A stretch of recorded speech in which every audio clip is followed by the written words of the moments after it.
अहिले भनेको chain rule सिक्दैछौँ है पुरो बुझ्यौ नि यति छ नि यहाँ कति अघि सबै छ नि त्यो दुईजना छ है शिक्षना र त्यसमा अब यहाँ तिमीहरूले आज यत्रो मैले 3 घण्टा समय दिँदाखेरि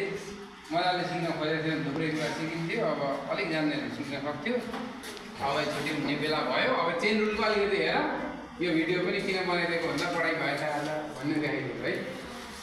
अब यहाँ के भन्दैछ यहाँ है नेहरू चाहिँ कति अरे 160 बराबर भारू यहाँ क्वेसनमै हुन्छ नि त एन्सर भारू 100 भए भनेको छ त्यही भएर यो लेखिहाल्यो $600 मा कति भारू क्वेसनकै चीज लेखिदिहाल्यो अब तिमीहरू यहाँ $600 यहाँ लेख्दा पाइएन कति भारू भनेर भारू जुझ्दैन नि जुझ्यो नि त जुझ्नु भएन एक साइडमा भारू अथवा रुहरू जुझ्नु भएन भनेपछि यसैलाई उल्टो पारेर सार्नु पर्ने भएन भारू चाहिँ कता लेख्नु पर्यो यता अनि डलर चाहिँ कता लेख्नु पर्यो यता भनेपछि यहाँ समथिङ भारू बराबर यहाँ कति डलर अरे हेर त $600 कति डलर अरे $600 यस्तै गर्दै अब भारू चाहिँ कति भन्दा x छैन भने के अरे भारू चाहिँ कति अरे x यो लेख्न आयो अब एउटा सम्बन्ध हामीसँग चाहियो डलर र रुपियाँसँगको सम्बन्ध हैन डलर र केसँग सम्बन्ध अरे रुपियाँसँगको सम्बन्ध हो यहाँनेरि चाहिँ के छ भने जुन दुईटा एउटा खरिद दर दिएको हुन्छ किनेको दर अनि अर्को के अरे बिक्री दर अथवा बेचेको दर दिएको हुन्छ हैन त्यो बेचेको दर र खरिद दर मध्ये त्यो किन्दै गरेको र बेच्दै गरेको चाहिँ बैंक हो भन्ने सम्झिने के हामी होइन यति चाहिँ सम्झिनु पर्यो तिमीले अब उसले त हैन $600 मा भारू दिँदैछ भन्नुको अर्थ के हो त भन्दाखेरि उसले के गर्दैछ उसले त खरिद गर्दैछ हैन डलरलाई उसले भारूमा के गर्दैछ खरिद गर्दैछ डलर त उसले खरिद गर्ने हो उसले त किन्ने हो डलर किनेर के दिने हो भारू दिने हो भनेपछि त त्यतिबेला हामीले खरिद अथवा उसले किन्ने दर हाल्नु पर्यो बिक्री हाल्नु भएन तर हामीले पैसा लिएर गयौं सुन है हामीले पैसा लिएर गयौं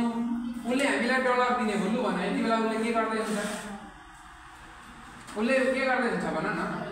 उसले डलर बेच्दै हुन्छ उसले के गर्दै हुन्छ डलर बेच्दै हुन्छ हो त्यही भएर त्यतिबेला बिक्री दर हाल्नु परेको हामीले नेपाली रुपियाँ साटेर के बनायौं भने डलर बनायौं भने उसले चाहिँ के गर्दै हुन्छ उसले चाहिँ बिक्री गर्दै हुन्छ के बिक्री गर्दै हुन्छ डलरलाई बिक्री गर्दै हुन्छ हैन डलर उसले बिक्री गर्ने हो त्यसैले हामीले किन्ने बेच्ने कुरा होइन हामीले केही पनि गरेको छैन हामीले न किनेको न बेचेको कसले किनेको बैंकले किनेको कसले बेच्यो बैंकले बेच्यो अहिले यहाँ के गर्दैछ किन्दैछ ओके नि यहाँ त डलरलाई किन्दैछ नि त डलरलाई किन्दैछ त्यही भएर हामीले यति बेला चाहिँ अब यहाँ रु लेख्ने कि यहाँ रु लेख्ने कि यहाँ डलर लेख्ने हो किनभने जुतिहाल्छ न त फेरि हैन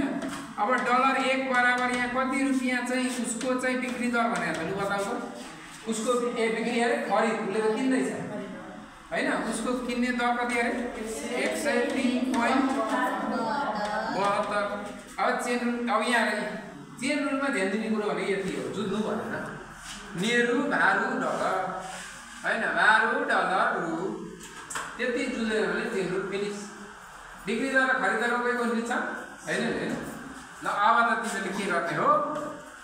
चेन रुल अनुसार भन हैन भाइ चेन रुल भने 160 into x यतापट्टिको साइडका गुणा हाल्ने हैन यतापट्टिको 100 * 600 * 103.72 हैन सो 160 कुन टाँसियो भन्दाखेरि 160 टाँसियो कसका मुनि झर्यो भन्दा उसका मुनि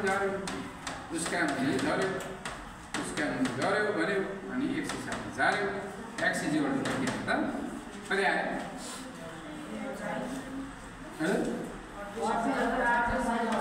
38,895 therefore 600 अब एन्सरमा चाहिँ लेखिदिने $600 मा हैन $600 मा भनेर लेख त अब यी $600 मा कति छाडिन्छ अरे 38,895 भारू छाडिन्छ अब यसमा अर्को एउटा कुरा भन्दिन्छु ल म एउटा कुरा भनेको अवमूल्यन र अधिमूल्यन र तिनीहरु कन्फ्युजन भएको छ हैन यहाँ चाहिँ यो ठीक उल्टो प्रक्रिया बुझ्दैछ जसरी हामीले विज्ञानमा चाहिँ अदूरदृष्टि भनेको नजिकको देख्छ के चाहिँ देख्दैन टाढाको देख्दैन भनेर अधुरा भने त मान्छेले चाहिँ ला नजिक नदेख्ने होला भन्ने सम्झिन सक्छ नि त होइन